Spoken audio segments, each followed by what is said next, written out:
Russia is also upping the ante in Ukraine. It is targeting newer locations. It is also sharpening its assault. It is unleashing new weapons to change the course of the war, even as the West continues to pump in more weapons to Kiev. And our next report gets you the details.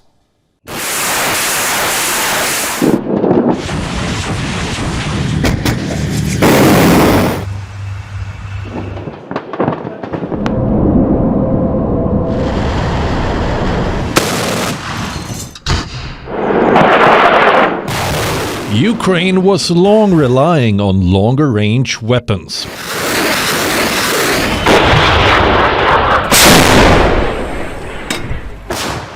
It wants to blunt the Russian offensive. Longer weapons would help Kyiv hit deeper behind enemy line.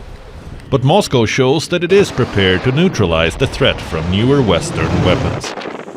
Kremlin claims that it has shot down US-supplied GLSDB-guided smart bomb fired by Ukrainian forces.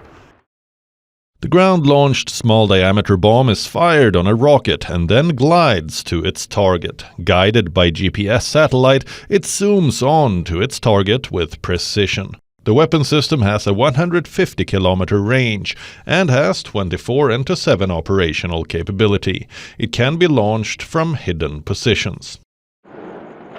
Ukraine had long sought the weapons to hit Russian command centers, supply lines and other targets deep behind the front line. Washington is thought to have begun supplying them this year. On the battlefield, Ukraine's military claims that it is pushing back against Russian troops in the long and grinding battle for Bakhmut.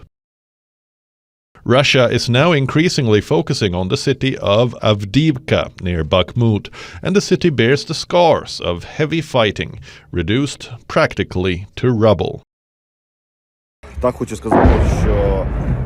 The city is under constant shelling with cassettes and mines. The shelling is constant. There is practically no one on the street. Everyone is either on positions or in shelters.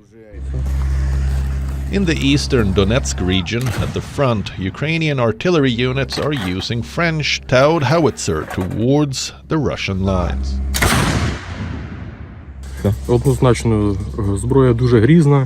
Sure they do. This is a big threat for them.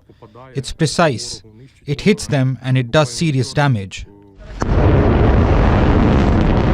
Far from the battleground, there are wider echoes. Moscow is testing the waters in the Sea of Japan.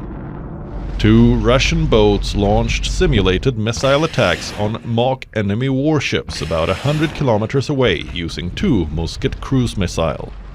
These are supersonic anti-ship cruise missiles that can carry both conventional and nuclear warheads. Speaking of nukes, Russia has begun exercises with the Yars intercontinental ballistic missile system in what is likely to be projected by the West as another attempt by Moscow to show off its nuclear strength. The Yars systems are able to carry multiple independently targetable nuclear warheads and can be mounted on truck carriers or deployed in silos. Moscow says several thousand troops are part of the latest military drills. Bureau Report, WION, World is One. WION is now available in your country. Download the app now and get all the news on the move.